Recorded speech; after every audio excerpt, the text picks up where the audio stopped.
What's up, guys? Today we're looking at two firearms. Both are called the Canik. One is a P120 and the other is the Tp9 Elite Combat, sometimes mispronounced as Canik, and I was very politely corrected on that pronunciation by my Turkish friends. We've got the original, one of the older first made handguns, which is the P120, a full steel firearm. I'm actually shot a lot of IPSC competition with this particular one, so it does have a little place in my heart. It's been repolished and redone. The original paintwork on this Canik P120 did not last. It was fraying and coming out. The next one we're looking up is the Canik, the newer ones, the Tp9 Elite Combat, all chambered in 9mm. The Tp9 Elite Combat, I'm shooting this firearm I've shot once or twice in the past, but I'm going to have a little closer look today. We'll run them both through the speed and accuracy test and see how they do. Ladies and gentlemen, this is our Canik Tp9 Elite Combat. We're going to run it through our speed test, which is 10 yards, 4 rounds and 2 targets. And let's see what kind of time we get. 4 rounds, Tp9 Elite Combat.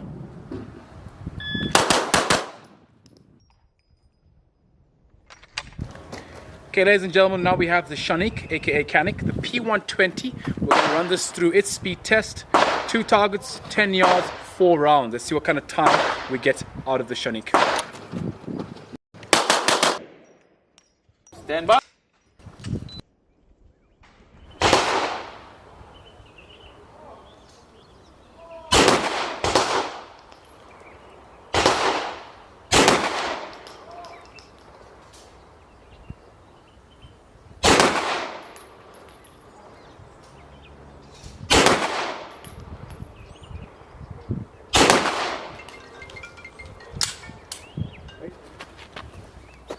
Call you back in 2 minutes.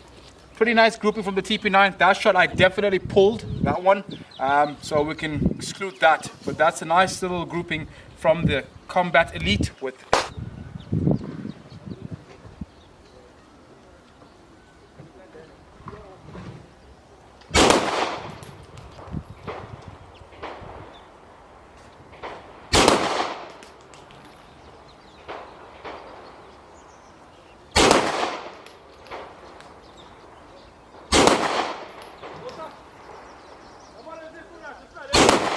That's our grouping on the Canik P120 SNB ammo.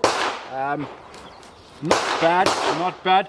I feel these are consistent. Our first shot, which I may have pulled, but that's the grouping we've got on the P120 as opposed to the Combat. Guys, so the Canik P120 full steel firearm, quite a heavy firearm. The slide to frame profile, I really like. It's very thin slide profile, very similar to your CZ75s, etc. I have a very high grip with my hand, so I always prefer a thinner slide profile. It is a double action firearm. Out the box, the double action is a bit stiff. I had mine polished, so it's significantly smoother. Beaver tail on this is a little short, another drawback. If you've got big hands, and especially if you ride high on the gun, I've often had hammer bite with this particular firearm. Unlike the CZs that have a longer beaver tail, the short one on the Canik for larger hands will give you hammer bite. However, all in all, a really solid package. The only thing I've ever had that gave me an issue parts wise for this is after a few hundred dry fires, the trigger spring would occasionally snap. I've been through about 5 or 6 trigger springs. However, the last trigger spring I put in was directly from a shadow and has not broken since. So that's one thing to bear in mind if you're going to be running these firearms in quite a lot. I've run this for a few thousand rounds in practice as well as on the IPSC circuit.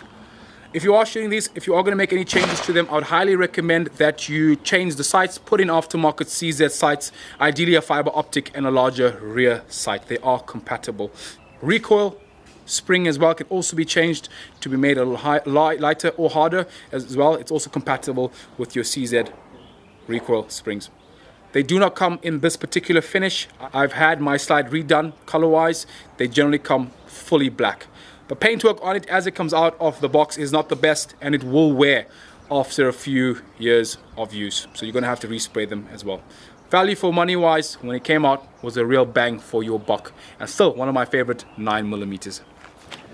Okay guys, the next bad boy today in this particular video is the Canik TP9 Elite Combat. On the face of it, a really cool looking gun. Very space age, with the two-tone color trigger from Salient Arms, who actually did a lot of the components on this firearm. Salient Arms is a company that does aftermarket parts or precision parts for firearms. They did the trigger, they've done the barrel, they've also got a bigger mag release button, which is very cool, and the flared mag well. This is a MOS model, so you can get your red dot fitted on the top. Very light. It's the first thing for a big looking firearm, or for a chunky looking firearm, when you pick it up, it's surprisingly light because it's half polymer and only dealing with the steel on the top for the slide. It is chunky on the face of things. It does come with a threaded barrel. The trigger does take some getting used to. It's got an odd break to it as opposed to the P120, so obviously they've stepped it up significantly. It is a striker fired pistol. Into my hand, I love that the beaver tail has got quite a nice flare to it. It fits perfectly in my hand. The grip as well, it's got a very nice mold to it that the snugly fits on to the firearm. Very ergonomical. The trigger system, the striker fire, the trigger, very hard to find ones that are as smooth out the box as Canik has been producing. It did take me a while to get used to the actual brake on the trigger. Brake on this particular trigger has got an odd timing to it. The reset is very short. It's got quite a short reset on that, and getting used to finding where that reset is did take some time. Ladies and gentlemen, thank you for watching another review video on the Budat Brothers channel. Please be sure to like and subscribe so that we can bring you more great content. Have an awesome day.